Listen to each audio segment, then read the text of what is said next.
চল বাড়া, বাড়া আমার বাড়ি থেকে বাড়া। কয়েকদিন আগেই তোমাকে বললাম যে বাড়ি থেকে বেরিয়ে যাও। তোমার বৌমা তোমাকে কত করে অপমান করলো। জীবনে অনেক বেহাইয়া বেশরম লোক দেখেছি, কিন্তু তোমার মতন একটাও দেখিনি। কি হয়েছে অসীম? আসলে কি হয়েছে টিঙ্কু ভাই, রোজার মাস তো চলেই আসলো। মা অসুস্থ মানুষ, টাইম মতো খাবার খেতে হয়, টাইম মতো ওষুধ খেতে হয়, এসব দেখাশোনা কে করবে? আমি তো সবসময় বাড়ির বাইরেই থাকি, আর আমার বউটা শুধুমাত্র ওর জন্য বাড়ি ছেড়ে বাপের বাড়ি চলে গেছে। আর আমার বউ বলেছে যতদিন ও এ বাড়িতে থাকবে ততদিন আমার বউ এ বাড়ি আসবে না, তাই আমি ওকে বাড়ি থেকে বার করে দিচ্ছি। অসীম, তুই যদি আমার আপন ভাই হতিস এক্ষুনি থাপ্পড় মেরে তো সব দাঁতগুলো আমি মাটিতে ফেলে দিতাম। আরে ইনি হচ্ছেন মা, আর তুই এই মায়ের সম্পর্কে কি বলছিস? আরে এই জানোয়ার, এই তুই এই মায়ের ত্যাগ স্বীকার করতে পারবি?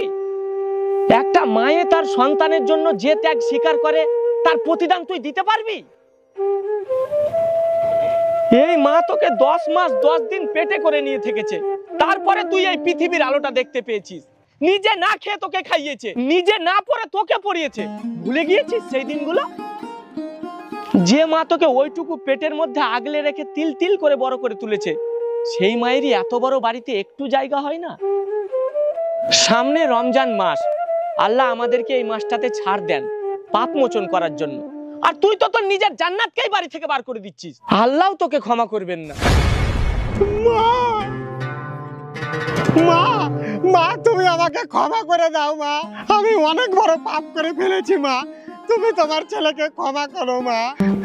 চলো মা, ভেতরে চলো, আজ থেকে তুমি এই বাড়িতে যা বলবে তাই হবে। তুমি আমার মা, আমার জান্নাত। চলো মা, ভেতরে চলো, চলো মা, চলো।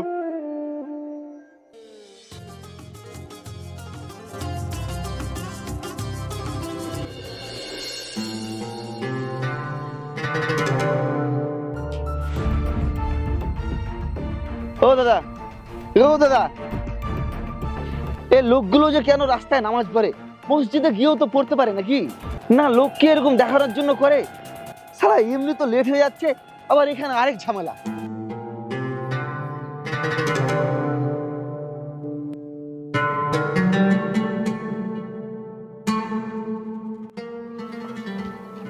বাবু, আপনি দেখছেন তো এখানে আমি নামাজ পড়ছি, তাও এখানে এসে আপনি এইভাবে চেঁচামেচি করছেন কেন? নামাজ শেষ হলেই তো আমি কথা বলবো। এখন আমার নামাজ শেষ, এবার বলুন আপনি কি বলছিলেন? এই গরিবের বাচ্চা, তুই বলতে চাইছিস আমি ভুল করেছি, আমি খারাপ? তুই যদি অত ভালো হোস তো মসজিদে গিয়ে নামাজ পড়তে পারিস না? এই রাস্তার উপর নামাজ পড়ে লোককে দেখাচ্ছিস?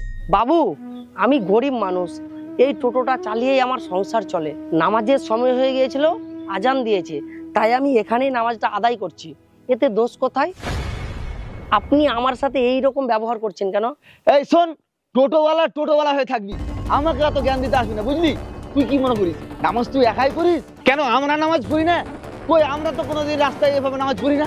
আর আমার মতন একটা বড় লোকের ছেলেকে তোর মতন গরিব টোটোওয়ালার কাছ থেকে জ্ঞান নিতে হবে?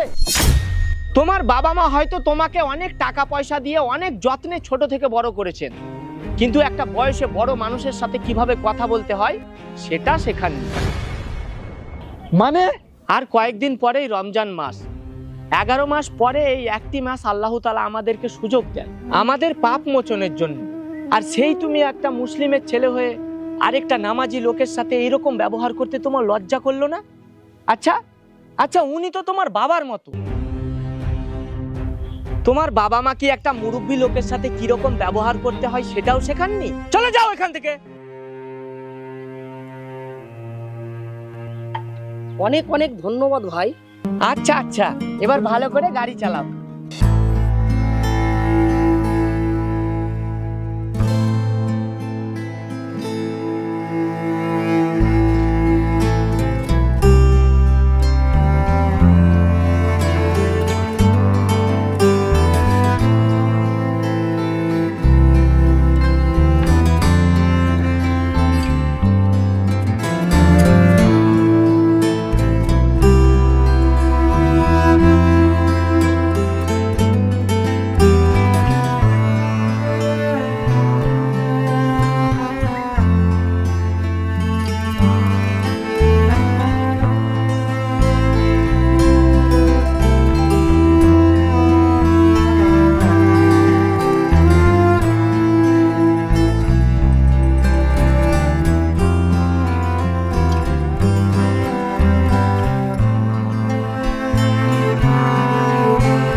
ইসমতারা, কই গো ইসমতারা, তাড়াতাড়ি বেরিয়ে এসো তো।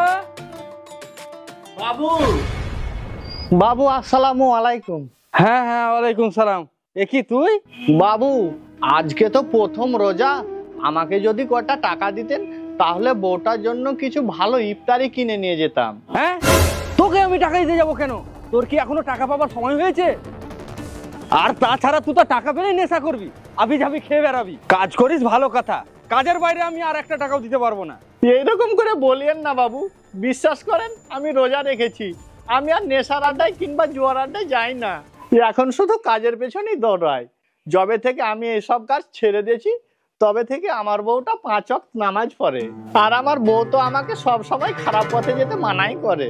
আমার উপর দয়া করেন বাবু, আজকে আমার বউটা রোজা রেখেছে, আমিও রোজা রেখেছি, পকেটে একটা টাকা নেই। বউটাকে বলেছি বাড়ি আসার সময় ভালো কিছু ইফতারি কিনে নিয়ে আসবো। আপনি বলুন বাবু, আমার বউটা কি শুধু পানি খেয়ে ইফতার করবে? আমাকে কিছু টাকা দেন বাবু, অন্তত 100 টাকা দেন বাবু, বউটার জন্য কিছু কিনে নিয়ে যায়। চল যা এখান থেকে।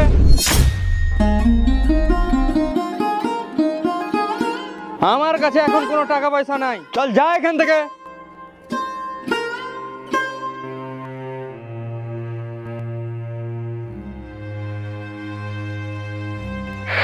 হায় আল্লাহ, গরিব মানুষের ভালো হয়ে কি দাম আছে? শুধু কি বড় লোকেরাই ভালো ভালো খাবার খেয়ে ইফতার করবে? আমরা কি একটু হলেও কিছু ভালো ইফতারি পরিবারের জন্য নিয়ে যেতে পারি না? তাহলে আমাদের বেঁচে থেকে কি লাভ? এই চাইতে মরে যাওয়া অনেক ভালো।